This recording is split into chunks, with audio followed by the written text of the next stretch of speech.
तो दोस्तों कुली मूवी को अगर ऐसे देखा जाए कि रजनी सर की फिल्म थी तो फिल्म में कोई दिक्कत नहीं थी। जो भी ओवर द टॉप एक्शन है सब होना लाजमी है क्योंकि रजनी सर की मूवी में सब ऐसा ही होता है। लेकिन अगर आप ये सोचकर देखेंगे कि ये राइटर डायरेक्टर लोकेश की मूवी है तो फिर ये मूवी उतनी अच्छी नहीं है। लोकेश ने कैथी, मास्टर, विक्रम जैसी इतनी बेहतरीन पिक्चरें बनाई हैं कि जनता को उनसे बहुत उम्मीद थी कि ये भी कुछ हटके होगी, पर ऐसा हुआ नहीं। स्टोरी अच्छी हो सकती थी पर इतने लूपहोल्स थे कि अंत आते आते पिक्चर ने दम तोड़ दिया। फिल्म का फर्स्ट हाफ अच्छा है, रजनी सर की कॉमेडी में मजा आता है, पर सेकंड हाफ में सिर्फ लड़ाई लड़ाई लड़ाई और भाग दौड़ ही देखने मिली। बस समझ ना आने वाली चीज ये है कि जो इंसान इतने सारे गलत काम करता है, इतना अमीर है, उसको इस बात की क्या टेंशन है कि वो लाशें कहाँ पर टिकाने लगा है। जिन लोगों को मार रहा है वो सब अनाथ तो है नहीं। उनके गायब हो जाने पे शिकायत तो करते ही होंगे ना उनके परिवार वाले पुलिस से, और पुलिस तो साइमन को कभी पकड़ेगी नहीं क्योंकि वो इतना पावरफुल इंसान है। तो मतलब जो मेन पॉइंट है कहानी का वही सबसे बड़ा लूप होल है। लाश ठिकाने लगाने के बहुत से तरीके हैं कि लाश ही ना मिले, तो इतना झमेला करने की कोई जरूरत नहीं थी। देवा भी तो इतने लोगों को मार रहा था मेंशन में, उसको तो कोई टेंशन नहीं थी कि इतने लाशें कहाँ ठिकाने लगाऊंगा। ऐसी एक्शन मसाला फिल्मों में हीरो या विलन 100 लोगों को एक साथ मार देता है, फिर बाद में उसको ये सोचने के लिए नहीं बैठा देता कि इतनी सारी लाशों का क्या करूं। तो ऐसी चीजें जो मूवी में इतना इंपॉर्टेंट नहीं होती, जिसके बारे में कोई इतना सोचता नहीं, उसको मूवी का मेन थीम बना डाला, जो कि बहुत बड़ी बेवकूफी है। ये थीम दृश्यम जैसी मूवी में काम आता है जहां पे एक आम इंसान है, उसने किसी का कत्ल कर दिया,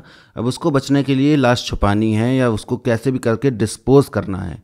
तो वहां ये सीन समझ में आता है कि हाँ उसको करना पड़ेगा, नहीं तो वो फंस जाएगा। लेकिन जो गुंडा है जो एकदम ही वही है, वो शब्द नहीं मैं बोलना चाहता, लेकिन समझ रहे होगे आप कि जो वैसा इंसान है उसके लिए ये सब क्या बड़ी बातें थोड़ी है। ये अगर इस तरह का कुछ दिखाना ही था तो पुलिस इन्वेस्टिगेशन दिखानी चाहिए थी कि जिनका दिल निकाल के मारा जा रहा है उनके परिवार वालों ने कंप्लेन की पुलिस में, और फिर पुलिस ने तहकीकात करना शुरू करी। तो सबूत ना मिले इसलिए ऐसा करना पड़ रहा है, ऐसा दिखाना चाहिए था। ऐसा दिखाया है कि हाँ पुलिस तहकीकात कर रही, पर इन्वेस्टिगेशन भी दिखाते तो ज्यादा ऑडियंस को समझ में आता कि हाँ ये इतना ज्यादा सीरियस है कि इसे करना ही पड़ेगा। इस काम को करना क्यों जरूरी है, करना ही क्यों है, ये नहीं दिखा पाए फिल्म में। पहले दिखाया कि राजशेखर के अलावा और कोई वो मशीन चला नहीं सकता, लेकिन फिर बाद में जिसको देखो वही मशीन चला रहा है। राजशेखर से मशीन ले लेते और खुद सीख लेते, और फिर वही 2-4 बटन नहीं तो दबाने थे, वही दबा के लाश को एकदम राख बना सकते थे। जब देवा को समझ में आ गया तो इतने जितने वहां काम कर रहे हैं बंदरगाह में, उनको समझ नहीं आया कि कैसे काम करती है मशीन। कल्याणी के पास शायद टेलीपोर्टेशन की कोई चेयर रही होगी। पहले तो वो वहां थी जहां अर्जुन को मारा, फिर अचानक से न जाने कहां से पहुंच गई उसी ट्रेन में जिसमें प्रीति थी। तो ये चीज टेलीपोर्टेशन से ही संभव है, ऐसे तो कोई कहाँ यहाँ है और यहाँ पहुंच जाए, वो भी एग्जैक्ट जगह पे,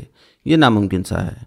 एनीवेयर डोर भी हो सकता है उसके पास। और प्रीति ने तो वीडियो कॉल पे कल्याणी को देखा था साफ साफ, तो जब वो उसके पास आई तो उसे पहचान कैसे नहीं पाई, ये भी समझ नहीं आया। प्रीति देवा की बेटी है, ये कब हुई? देवा ने फैमिली की जगह कुली लोगों का साथ देने का फैसला लिया। राजशेखर ने फिर शायद उससे रिश्ता तोड़ दिया होगा, तब शायद देवा की पत्नी पेट से रही होगी और उसने प्रीति को जन्म दिया, लेकिन राजशेखर ने देवा को बताया नहीं। यही रीजन हो सकता है कि क्यों नहीं पता था देवा को कि उसकी बेटी भी है। उसे ये यकीन था कि मैं मारा तो देवा बदला लेने आएगा, लेकिन इतने साल तक उससे धोखे में रखा। प्रीति देवा की बेटी है वाला प्लॉट कोई काम का नहीं निकला। देवा तो वैसे भी बचा ही रहा था प्रीति को, तो इस राज के खुलने का फर्क क्या पड़ा? पावर हाउस का क्या कंटेक्स्ट है ये भी समझ नहीं आया। पावर हाउस की जगह कुली बोलता तो शायद ज्यादा सही लगता। किस चीज को रेफर करता है पावर हाउस, अगर आपको पता हो तो बताइए कमेंट में। दयाल का अर्जुन को मारने वाला सीन भी समझ नहीं आया। उसे लग रहा था कि साइमन को लगेगा कि उसके कहने पे, यानी कि देवा के कहने पे कर रहा है वो सब कुछ, लेकिन साइमन तो उसे मारेगा ही ना जिसने उसके बेटे को मारा। इससे बेहतर दयाल अपनी सुरक्षा के लिए ब्लैकमेल कर सकता था वो साइमन को। पुलिस ने दयाल को जासूस बना के भेजा था, पर लालच के चलते वो यहीं का होके रह गया। बाद में और जासूस भेजे गए तो कोई दयाल को पहचान नहीं पाया क्या? उसने प्लास्टिक सर्जरी थोड़ी करा ली थी कि उसे पहचान ना पाओ। वो भी उस पोर्ट का मेन मेंबर था, वो ही सब कुछ संभाल रहा था वहां पे, तब भी किसी को नहीं पता कि वो कौन है। एटलीस्ट पुलिस को तो पता होता ना कि हाँ ये संभाल रहा है वहां पे, अब जाके वो ऐसा गद्दारी कर गया है, ये तो पता होना चाहिए था ना। दयाल जब ट्रेन से भाग रहा था प्रीति को लेकर तो उसने लोको पायलट को मार दिया, तो ट्रेन कैसे रुकी? फिर दयाल नहीं रुकी होगी ट्रेन, है ना? मतलब उसे ट्रेन चलाने आ गई लेकिन मशीन चलाने नहीं आई। वाह, चलो माना कि ऑरा फार्मिंग करनी है, रजनी सर को बहुत भौकाली दिखाना है, पर गुंडों को पाउडर छिड़क के क्यों मार रहे हो भाई? मतलब ये सीन कुछ ज्यादा ही फनी लगा कि ऐसे पाउडर छिड़क दिया और बेचारे ऐसे ऐसे हो रहे हैं। थोड़ा अच्छा नहीं लगता ये सब, थोड़ा सा सही से करिए इस चीज को। मिर्ची का पाउडर डालना तक ठीक था, पाउडर ही डाल रहे हो सिर्फ।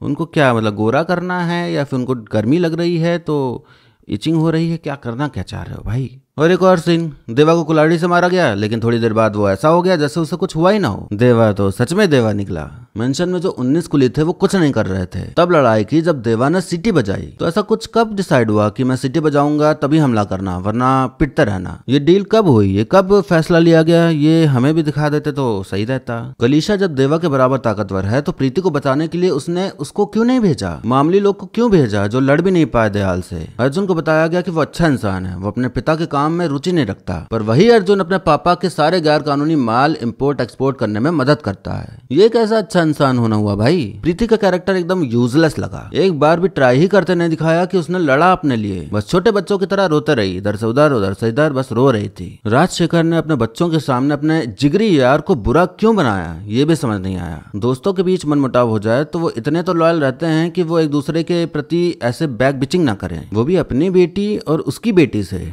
Very bad bro, very bad. Rajashekar 30 साल पहले कूली लोगों के साथ काम कर रहा था, लेकिन फिर बाद में वैज्ञानिक बन गया और इलेक्ट्रिक चेयर बना डाली।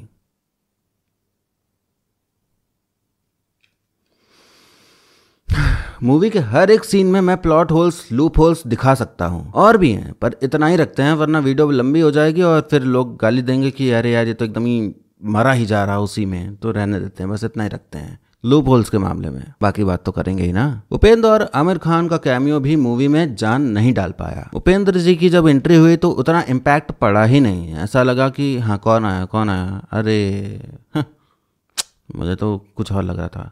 और लास्ट में जब दयाल को पकड़ के लाए तब भी लोग सोच रहे थे अरे रोलेक्स आ गया क्या, रोलेक्स आ गया क्या, वो भी ऐसे फुस हो गया। मतलब बार बार लोग सोचते रहे कि इसको क्या लोकी यूनिवर्स से जोड़ा जाएगा, लेकिन फिर इसे वाकई में नहीं जोड़ा गया है। अब ये ख़त्म करना होगा कि ये जो कैमियो वाला सीन है ना, इसको ख़त्म करो, या तो अगर वो कैरेक्टर है आगे तक है, उसका कुछ इम्पैक्ट पड़ने वाला है स्टोरी में, तो ही रखो।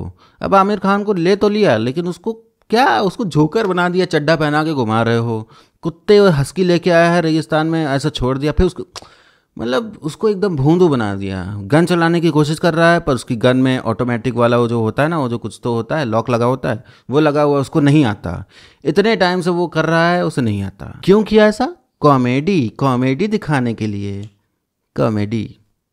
साइमन को मारने का बदला लेने के लिए वो देवा को मारने जा रहा था, लेकिन अचानक उसकी रिस्पेक्ट करने लगा। उसी ने तो तुम्हारे बाबा को मारा था। दहा अपने बाबा को भी बाबा कह रहा है, जेवियर को भी ये बाबा कह रहा है, समझ नहीं आ रहा कि उसका बाबा कौन है। अगर डागर बाबा है तो जेवियर चाचा होंगे शायद। मतलब क्या थे उसके, बता देना जरा, मुझे कंफ्यूजन है इस चीज की। देवा ने उसके चाचा को भी मारा, फिर साइमन को भी लुढ़का दिया, लेकिन वो उसके साथ बीड़ी पी रहा आराम से। कॉमेडी। नागार्जुना सर की भी ऑरा फार्मिंग की गई, उन्हें बहुत कूल और स्टाइलिश दिखाया गया, पर उसके अलावा उनका किरदार और कुछ खास कर नहीं पाया। मुझे लगता है कि अब बड़े बड़े एक्टर्स को लेके बड़ा बजट बना के सब पैन इंडिया फिल्म बनाने के जोश में आते तो हैं, लेकिन ये भूल जाते हैं कि टाइम चाहे 100 रुपए की घड़ी में देखो, चाहे 10 करोड़ की घड़ी में देखो, देखना हमें टाइम ही है। तो घड़ी को सुंदर बनाने से अच्छा सही समय सेट करो घड़ी का, यानी कि अच्छी कहानी लिखने पे ध्यान दो भाई। मानता हूं मैं कि ऐसी मूवीज एंटरटेनमेंट के लिए देखी जाती हैं, लेकिन जब एंटरटेनमेंट देने वाला अपने दर्शकों को एकदम बेवकूफ ही समझने लगे कि कुछ भी दिखा तो देख लेंगे, तो बताना जरूरी हो जाता है कि हम बेवकूफ नहीं हैं, समझ है हम में कि आपकी गलतियों को आपको दिखा सकें और बता सके कि हमें ये पसंद नहीं आया, उसे बेहतर करिए, तभी आपको हम अपनी मेहनत से कमाया पैसा देंगे। मूवी पूरी टिकी हुई थी बैकग्राउंड म्यूजिक और रजनी सर के ऊपर। अगर ये दोनों ना होते तो मूवी में कुछ खास था नहीं। एक्टिंग की बात करी जाए तो रजनी सर के लिए तारीफों के जो शब्द होते हैं वो कम पड़ सकते हैं। इस उम्र में भी अपना ऑरा बना के रखना, जनता को थिएटर तक खींच के लाना, वही कर सकते हैं भाई। अगर फिल्म देखनी है तो रजनी सर के लिए ही देखना बनता है, क्योंकि वही हैं जो फिल्म में अच्छे लगे। श्रुति हसन की एक्टिंग अच्छी लगी, लेकिन रोने के अलावा उन्हें कुछ और करने नहीं दिया गया। सोबिन का काम काबिले तारीफ है, बहुत अच्छे से उन्होंने अपना किरदार को निभाया है। दयाल के कैरेक्टर में वो पूरी तरह घुस चुके हैं, ऐसा फील हुआ। बाकी सबकी एक्टिंग भी सही ही लगी। बहुत उम्मीदें थी इस मूवी को लेकर सबके मन में, पर उम्मीदों पर पानी फिर गया। डिफेंड करने के लिए कह तो सकते हैं कि इतना दिमाग क्यों लगाना मूवी देखने के टाइम, पर बिलो एवरेज मूवी को अच्छा बोलते रहे तो अच्छी मूवीज कब बनेंगी भाई। तो जो बिलो एवरेज है उसे बिलो एवरेज बोलना पड़ेगा, तभी आपको अच्छी मूवी मिलेंगी देखने को।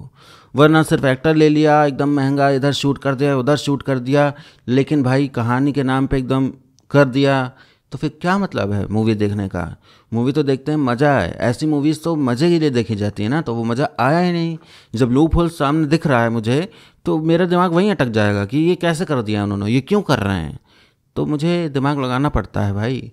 और जनता का भी दिमाग लगता है, वो हर चीज ऐसे ब्रेनलेस होके नहीं देख सकती। हालांकि हिट होने के चांसेस तो पूरे हैं इस फिल्म के, सुपर हिट होने के चांसेस भी शायद ही हैं, लेकिन ब्लॉकबस्टर तो नहीं हो सकती। अब और कुछ कहने को तो है नहीं, तो वीडियो को यहीं पर खत्म करता हूँ। लेकिन जाने से पहले आप कमेंट करके बताइए कि आपको मेरा वीडियो कैसा लगा। कमेंट करने में आलस आ रहा है तो वीडियो को आप लाइक या डिसलाइक करके भी अपने विचार व्यक्त कर सकते हैं। ऐसे ही मेरी आवाज में मूवीज के एक्सप्लेनेशन आगे भी सुनते रहने के लिए चैनल को सब्सक्राइब कर आप मुझसे जुड़ जाइए, ताकि आने वाली वीडियोस की खबर आप तक तुरंत पहुंच जाए। बाकी मिलते हैं अब अगली वीडियो में, तब तक के लिए टाटा बाय बाय और नमस्ते।